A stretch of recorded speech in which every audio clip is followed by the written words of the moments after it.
और यूक्रेन के प्रस्ताव के बाद अमेरिका का ऐलान। एक और बड़ी खबर आपको बता दें, जहां अमेरिकी सहायता पर रोक हटाई गई है और अब खुफिया जानकारी भी अमेरिका की तरफ से साझा होगी।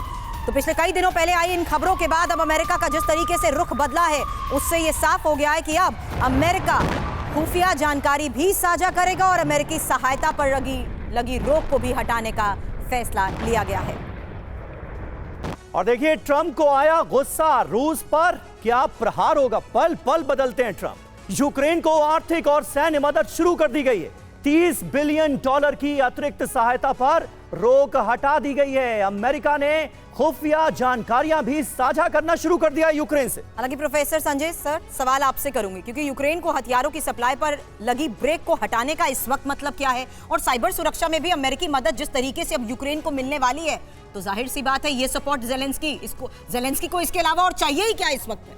देखिए, अमेरिका का हमेशा आप ट्रेडिशनली कभी भी देखेंगे उनकी एक कैरेट एंड स्टिक पॉलिसी है। हाँ। कि वो एक तरफ तो कुछ लालच देते हैं कि अब आपके पास रोक हटा देंगे इतना 30, और एक दूसरी तरफ स्टिक का यूज़ करते हैं कि आप हमारी कंडीशंस पे आइए। ये ना केवल जेलेंस्की और यूक्रेन पे लागू हो रही है, ये रशिया पे भी हो रही है। रशिया को कहा कि हम पीस डील की तरफ जाएंगे, हम सीज फायर करेंगे और हम परमानेंट सोल्यूशन करेंगे। तो लेकिन दूसरी तरफ जो का इस्तेमाल करते हैं, कभी आप बॉन्ड का इस्तेमाल करते हैं, तो ये क्या महज पहले सिर्फ एक प्रोजेक्शन थी? वो इसी में ही नहीं, आप देखिए सारा जो गेम ट्रंप का हो रहा है, जो ट्रंप का पॉलिसी गिव एंड टेक का पॉलिसी है, वो चाहे वो ग्रीनलैंड को लेके हो, चाहे अभी रिसेंटली जो डियागो गार्सिया के पास जो नेगोशिएशन चल रहा है, ये सारे की सारी जो पॉलिसीज है अमेरिका की, अमेरिका बिल्कुल एकदम अपने इंटरेस्ट को ध्यान में रख, जियो पॉलिटिकल और जियो इकोनॉमिक इंटरेस्ट को ध्यान में रखते हुए अपनी इस तरीके की टैरिफ पॉलिसीज को इस्तेमाल। मतलब ट्रंप और जेलेंस्की मिलकर मनीष सब कुछ तय कर लेंगे बिना व्लादिमीर पुतिन के मर्जी के,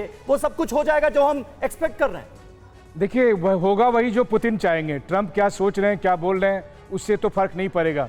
ट्रंप चाह रहे हैं कि पुतिन से मुलाकात हो जाए, वो तो हो नहीं पा रही है। तो शांति डील क्या होगी? और फिर ये युद्ध विराम किसको चाहिए? पुतिन को चाहिए? जेलेंस्की को चाहिए? नहीं चाहिए। उन्हें अस्थायी समाधान चाहिए। ये युद्ध विराम ट्रंप को चाहिए, ताकि वो लोगों को दिखा सके, देखो जी मैं पुतिन के साथ में कॉफी पी के आ गया, देखो जी मैंने 24 घंटे का 48 घंटे का युद्ध विराम कर दिया, बाकी आप लड़ते रहो। उनको हेडलाइन मैनेजमेंट चाहिए। ये बात क्रेमलिन समझ रहा है, और यही वजह है कि क्रेमलिन का भरोसा अब ट्रंप पर से कम हो रहा है, जिसको देखते हुए ट्रंप ने अपने स्पेशल रिप्रेजेंटेटिव को अब मॉस्को भेजा है, ताकि वो गुरुवार को पुतिन से मिलेंगे, पुतिन को बताएंगे कि ट्रंप की क्या मजबूरी है, ट्रंप क्यों पल पल बदलते रहते हैं। पैरेलली जो यूरोप का सपोर्ट मिल रहा है, वो भी तो उसको लेकर भी तो पिछले कई दिनों से हम चर्चा करते आ रहे हैं, जिससे साफ है कि ये रूस के खिलाफ ही यूरोप की बड़ी सैन्य तैयारी है।